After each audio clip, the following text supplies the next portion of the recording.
जम्मू के अखनूर सेक्टर से नियंत्रण रेखा से एक बड़ी खबर अभी अभी आ रही है, जिसमें 2 भारतीय सेना के जवान शहीद हो गए हैं। नमस्कार, आप देख रहे हैं द न्यूज रूम 24 आवाज। मैं हूं दीपक खजूरिया, मेरे साथ हैं पवन शर्मा। और बड़ी खबर अखनूर के लाइन ऑफ कंट्रोल से, जहां पर एक आईडी ब्लास्ट हुआ है और ये आईडी ब्लास्ट आतंकियों ने ही किया है, जिसमें भारतीय सेना के 2 जवान शहीद हो गए हैं, 1 जवान घायल है। और इसकी पुष्टि व्हाइट नाइट कोर यानी कि 16 कोर जो सेना की है, उन्होंने सोशल मीडिया एक्स के हवाले से कर दी है। ये बड़ी खबर अभी अभी की है और एक बड़ा नुकसान सेना का। लगातार कुछ दिनों से खबरें आ रही थी कि पाकिस्तान की ओर से घुसपैठ का प्रयास हो रहा है। पहले भी हमने देखा, कभी सस्पेक्टेड फायर राजौरी में, तो कहीं पुंछ में इस तरह की हमले की कुछ ना कुछ कोशिश, मगर आखिरकार एक इम्प्रोवाइज्ड एक्सप्लोजिव डिवाइस जिसे आईडी कहते हैं, आईडी एक ब्लास्ट हुआ अभी और लाइन ऑफ कंट्रोल पर, जिसमें 2 भारतीय सेना के जवान शहीद हो गए हैं। हम उन जवानों को भी श्रद्धांजलि देते हैं, उनकी शहादत को सलाम। मगर एक बड़ी खबर, और इससे कहीं ना कहीं एक चीज़ साफ हो रही है कि एक बार दोबारा से पाकिस्तान और पाकिस्तान की आईएसआई और साथ साथ जो आतंकी सरगना पाकिस्तान में बैठकर ऑपरेट कर रहे हैं आतंकी संगठनों को, कहीं ना कहीं वो कोशिश कर रहे हैं कि घुसपैठ करवाई जाए और सेना के ऊपर हमला एक तरह से किया जा रहा है। पवन जी, कैसे देखते हैं आप आज के इस आईडी ब्लास्ट, इस हमले को? देखिए, बहुत से इनपुट्स पहले मिल चुके थे जी। उस इनपुट्स के आधार पर अगर हम बात करते हैं तो सीमा पार से पाकिस्तानी खुफिया एजेंसी आईएसआई और पाकिस्तान की सेना कई लॉन्चिंग पैड जो टेम्पररी बनाए गए हैं, वहां पर आतंकियों को रखा गया है। ये इनपुट सुरक्षा एजेंसियों के पास थे। और आज की जो खबर है, ये अखनूर सेक्टर का ललियाली इलाका पड़ता है, केरी बट्टल सेक्टर है। उस इलाके में जब 5 से 6 जवान जो है पेट्रोलिंग पर थे, और जैसे ही फेंस के पास वो पेट्रोलिंग ड्यूटी पर थे, वहां पर एक आईईडी को रिमोट कंट्रोल से विस्फोट किया जाता है। और ये बताया जा रहा है, जो शुरुआती वहां पर जो जानकारी मिल रही है कि सीमा पार से जो आईईडी प्लांट की गई थी, और जैसे ही टीम वहां पर पहुंचती है तो आईडी ब्लास्ट होता है, जिसमें 5 जवान गंभीर रूप से घायल हो जाते हैं, जिनमें 2 शहीद हो जाते हैं। 3 को अभी एयरलिफ्ट किया गया है उधमपुर के कमांड हॉस्पिटल में। वहां पर जहाज के द्वारा, हेलीकॉप्टर के द्वारा उनको भेजा गया है। और ये घटना जो है, ये पहले से ही इनपुट्स आ रहे थे कि रामगढ़, अरनिया और आरसपुरा सेक्टर के साथ साथ अखनूर सेक्टर से भी घुसपैठ हो सकती है, या फिर वहां पर बैट एक्शन हो सकता है। जो बॉर्डर की, वहां पर पाकिस्तान की जो टीम है, बॉर्डर एक्शन टीम, वो बैट हमला भी कर सकती है। ये इनपुट्स मिलना शुरू हो गए थे और उसी के आधार पर यहाँ पर चौकसी तो थी, लेकिन पेट्रोलिंग जो पार्टी थी फेंस के पास ललियाली में, जो केरी बट्टल का इलाका है अखनूर सेक्टर का, वहां पर ये दीपक इंसिडेंट हुआ है। अगर एक तरह हम ये बात करें तो कहीं ना कहीं ये आतंकी हमला ही है, क्योंकि आईडी ब्लास्ट जो है वो आतंकियों की तरफ से ही किया गया है। और सीधे सीधे एक और चीज मान के चले पवन जी, कि सीधे आतंकी हमला माने इसे हम, एक लाइन ऑफ कंट्रोल पर आतंकियों की तरफ से ब्लास्ट किया गया है और आतंकी हमला ही है जो पाकिस्तान की ओर से किया गया है। और लगातार कोशिशें भी हो रही थी कि लाइन ऑफ कंट्रोल पे कुछ ऐसी ही हमला करने की साजिश पाकिस्तान कर रहा था। बिल्कुल, ये आतंकी हमला है, इसे कहीं नकारा नहीं जा सकता, क्योंकि उस पार से जो पहले से प्लानिंग दीपक हो रही थी कि कहीं ना कहीं पर बैट होगा, पुंछ में, जानो शहरा में। लेकिन उन्होंने अखनूर में जो कोशिश की थी, लेकिन वहां पर उन्होंने क्या किया था कि पहले आईडी लगाई थी।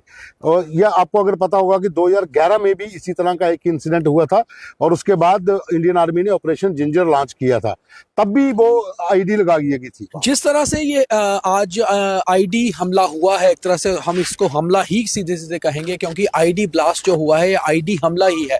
जिस तरह से आईडी हमला हुआ है, इससे एक बात जाहिर साफ होती है कि लगातार जो पाकिस्तान कोशिशें कर रहा था कि कहीं ना कहीं लाइन ऑफ कंट्रोल पे कुछ घटना की जाए, तो कहीं ना कहीं ये एक साजिश जो है वो आज उसमें कामयाब हुआ है। और अब भारतीय सेना को कहीं ना कहीं माकूल जवाब देना ही पड़ेगा। और शायद क्योंकि लॉन्चिंग पैड में जो खबरें आ रही थी, इनपुट्स आ रहे थे कि लॉन्चिंग पैड में दोबारा से एक बड़ी संख्या आतंकियों की देखी जा रही है। बिल्कुल, जो इस समय एलओसी का इलाका जितना भी है, या फिर अगर हम इंटरनेशनल बॉर्डर की बात करते हैं तो जिला सियालकोट का जफरवाल और जबराल जो इलाका है, ये बिल्कुल इंटरनेशनल बॉर्डर के साथ है।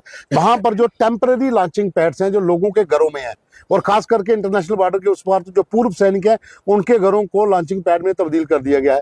वही स्थिति एलओसी पर है।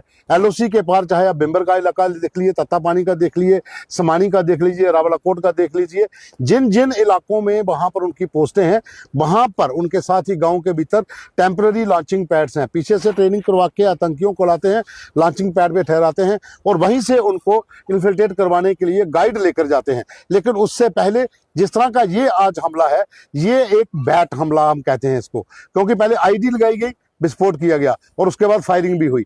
तो फायरिंग में भी इंजरीज हुई है। हालांकि भारतीय सेना ने पूरे इलाके को भी कार्डन किया है, फायरिंग हो रही है वहां पर, लेकिन मुझे लगता नहीं है कि उस पार का नुकसान होगा, क्योंकि वो बैट टीम थी, उन्होंने अपना हमला किया और तुरंत वो वापस भागे। तो जैसे हम बात कर रहे हैं, चाहे सेना ने पुष्टि कर दी हो कि 2 जवान शहीद हुए हैं और साथ ही साथ सेना ये भी कह रही है कि ये इम्प्रोवाइज्ड एक्सप्लोजिव डिवाइस ब्लास्ट था, यानी कि आईडी ब्लास्ट था, मगर कहीं ना कहीं जैसे पवन जी बता रहे हैं कि जो इनपुट्स आ रहे थे कि बैट हमला हो सकता है। और बैट जो हमला होता है, हाँ, जो हमारे व्यूअर्स हैं शायद उनकी जानकारी के लिए हम डिटेल में बता दें कि बॉर्डर एक्शन टीम एक बनाई गई थी पाकिस्तान की ओर से। लगातार कई बार पुंछ, राजौरी, जम्मू में वो हमले करती है। उसमें कहीं ना कहीं आतंकी भी शामिल होते हैं, पाकिस्तान के रेगुलर जो आर्मी सोल्जर्स हैं वो भी शामिल होते हैं, और वो बॉर्डर पे या लाइन ऑफ कंट्रोल पे सीधे आकर अचानक से एक अटैक करते हैं, आईडी ब्लास्ट करते हैं, उसके बाद फायरिंग होती है और उसके बाद वहां से वापस भाग जाते हैं। कोशिश ये होती है कि एक हमले में जितना नुकसान किया जा सके वो जो है एक ही हमले में किया जाए। तो ऐसे ही आईडी ब्लास्ट जैसे हुआ, उसके बाद कुछ राउंड फायरिंग भी की गई जो हमारे सोर्सेज के हवाले से हमें खबर आ रही है, और ऐसे ही हमले की कोशिश पाकिस्तान बहुत देर से कर रहा था। तो मुझे लगता है पवन जी, माकूल जवाब देने की जरूरत है पाकिस्तान को एक। आप बिल्कुल देखिए, 2 इन्फिल्ट्रेशन के अटेम्प्ट पुंछ में इंडियन आर्मी ने जो है वो फाइल किए हैं पहले, उसमें 2 पाकिस्तानी मारे गए थे। अभी हाल ही में 5 लोग उनके मारे गए थे जब वो आईडी लेकर आ रहे थे, वो भी बैट की ही टीम थी। वहां पर आईडी विस्फोट होता है, उनके 5 लोग मारे जाते हैं, लेकिन वो अपनी बॉडीज को वापस ले जाते हैं। लेकिन आज वो वहां पुंछ की बजाय, नौशहरा की बजाय, अब वो अखनूर में सफल हुए। उन्होंने अपनी जो टीम्स है पूरे एलओसी के ऊपर लगा के रखी हैं। तो आपको अब कार्रवाई करनी है। आपने उन जो टेरर कैंप्स है, जहाँ लॉन्चिंग पैड्स हैं, जिनकी डिटेल्स एजेंसीज के पास है, आपने उस पर स्ट्राइक करनी है, क्योंकि इंटरनेशनल बॉर्डर के पार भी जो खबरें आनी है, वहां पर भी लश्कर और जैश के ग्रुप हैं, और सीमा पार जो एलओसी का इलाका है, पीओजेके का, वहां पर भी बड़ी संख्या में एलईटी, जैश और हिजबुल की टीमें जो हैं वो लॉन्चिंग पैड में बैठी हुई हैं। वो इनपुट्स हैं, इनके पास लोकेशंस भी है, लेकिन अब कार्रवाई करने की जरूरत है, क्योंकि वो तो इस तरह के अटैक जो हैं वो आने वाले दिनों में और एक शॉर्ट स्पैन के लिए एक पीस देखा गया था इंटरनेशनल बॉर्डर और लाइन ऑफ कंट्रोल पर कुछ देर के लिए, मगर उसके बावजूद पाकिस्तान की ओर से कोशिश तब होती रही कि घुसपैठ करवाई जाए, इन्फिल्ट्रेशन को पुश किया जाता रहा। हालांकि सफल नहीं हो पाए, क्योंकि लाइन ऑफ कंट्रोल पर जम्मू कश्मीर में इलेक्शंस भी थे, लाइन ऑफ कंट्रोल पे पूरी अलर्टनेस भी थी, बॉर्डर पर, इंटरनेशनल बॉर्डर पर भी बीएसएफ पूरी तरह से अलर्ट थी।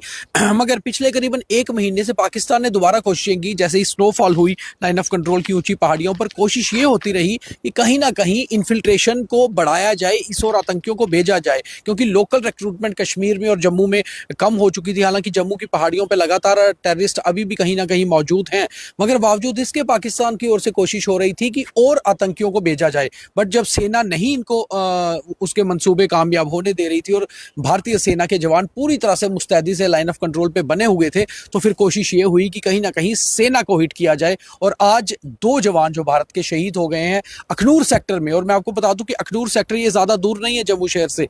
अखनूर जो हमारा आपका शहर पड़ता है, जो कस्बा पड़ता है, वहां से जब हम जोड़ियां को क्रॉस करते हैं, वहीं से लाइन ऑफ कंट्रोल ऑलमोस्ट शुरू हो जाती है। अपला वाला सेक्टर भी जिसको कहा जाता है, तो वहां से लाइन ऑफ कंट्रोल शुरू हो जाती है। और वहीं से ये प्लेन एरिया भी है, ज्यादा पहाड़ी भी नहीं है, वहां पर ये आईडी ब्लास्ट किया गया। और रूटीन की पेट्रोलिंग पार्टी थी एक आर्मी की। और ये कौन सी रेजिमेंट? केरी बटल, ये पंजाब रेजिमेंट है। हम बटालियन का नाम नहीं बताएंगे, लेकिन ये पंजाब ट्रूप्स हैं, वहां पर वो तैनात है।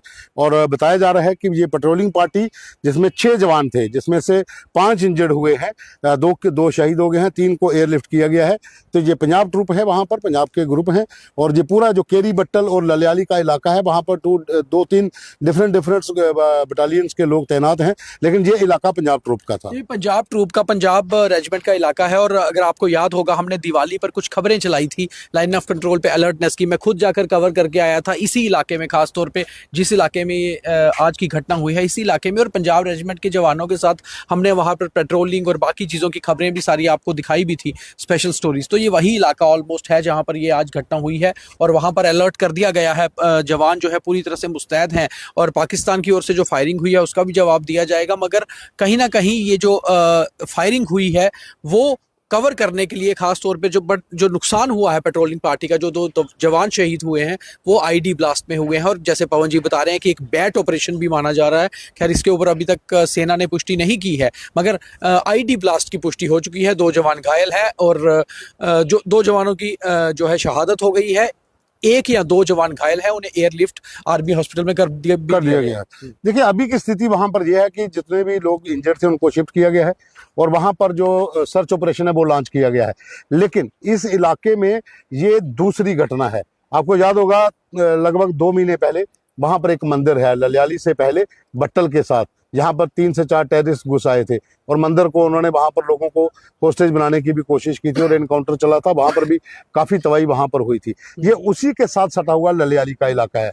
यहाँ पर जो पूर्व सांसद जो हमारे मदन लाल शर्मा है, ये उनके घर से बिल्कुल पास इलाका पड़ता है केरी बट्टल का। वहां पर जो इंसिडेंट हुआ है क्योंकि उसके आगे पूरा LOC का इलाका है, तो वहां पर जो इंसिडेंट हुआ है तो इस इलाके को इसलिए टारगेट करते हैं क्योंकि दरिया चिनाब और दरिया मुनव्वर जो पाकिस्तान में बहता है, दोनों के मध्य बहुत घना जंगल है, रतीला इलाका भी है, झाड़ियां बहुत हैं, जंगली घास बड़े हैं, पेड़ बहुत ज्यादा हैं। उस इलाके से इन्फिल्ट्रेशन की कोशिश होती है और वहां पर जो पोस्ट हैं उनको ये बैट एक्शन इसलिए वहां पर करते हैं क्योंकि वो जिग जैग एरिया है पूरा।